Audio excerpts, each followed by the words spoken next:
BRS విష ప్రచారాన్ని తిప్పికొడదాం. మూసి హైడ్రాపై గులాబీ పార్టీ తీరును ఎండగట్టాలని కాంగ్రెస్ నిర్ణయం. ఇప్పటికే మంత్రులు ఎమ్మెల్యేల కౌంటర్ అటాక్.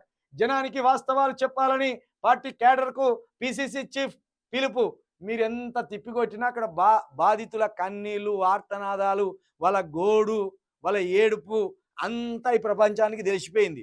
హైడ్రా ఆఫీసర్లకు సురుకులు పెట్టినట్టు మీకు సురుకులు పెట్టకపోతే అర్థమయ్యేటట్లేదు మీకు కాంగ్రెస్ నేతలకు. మహేష్ కుమార్ అన్న, నువ్వు గౌడ బిడ్డవు, బీసీ బిడ్డవు, నువ్వే చెప్పుర్రి అని ఎగెత్తావు కదా. రంగనాథ్ను పిలిచి చెవులు విండి కూర్చోబెట్టి ఇంటికి పంపిన్లు.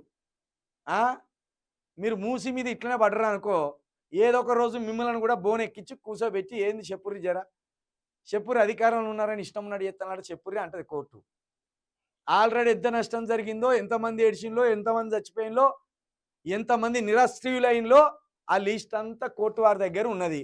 వాళ్ళు సూచనలు మీరు ఎక్కువ తక్కువ చేస్తే లక్షలు అంటే లక్షలాది ప్రజలు ఆగమైపోతారు.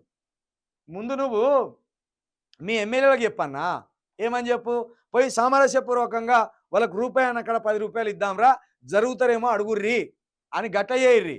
అంతేగాని తుపాకులు ఉన్నాయి, పోలీసు వాళ్ళు ఉన్నారు, లాఠీ కర్రలు ఉన్నాయి, సైన్యం ఉన్నది, ఈ తుపాకులతోటి అణచివేస్తాం, ఈ లాఠీలతో దెబ్బలు కొడతాం, భయపెట్టి చక్కంచెలు ఉరికేటట్టు చేస్తామంటే వాళ్ళు అస్సలే ఉరకరు. పైగా తిరిగి ఉరికిస్తారు, మిమ్మల్ని తిరిగి ఉరికిస్తారు.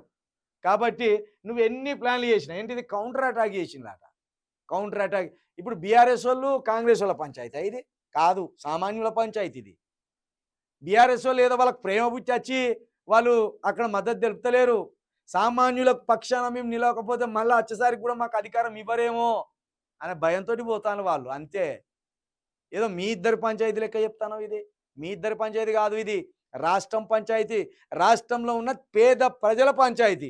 ఎవడో ఆ పేద ప్రజల పక్షాన నిలబడకపోయినా వాని చింతపండు అవుతుంది, వాడు అధికారం కోల్పోతాడు. మీరు అధికారం కోల్పోవాలనుకుంటే పేదలతో పెట్టుకోరు, అధికారంలో ఉండాలనుకుంటే ఇచ్చిన హామీలను నెరవేర్చండి, వాళ్ళ ఇండ్లు పోకుండా మీరే కాపాడండి. మహేష్ కుమార్ అన్న గారు.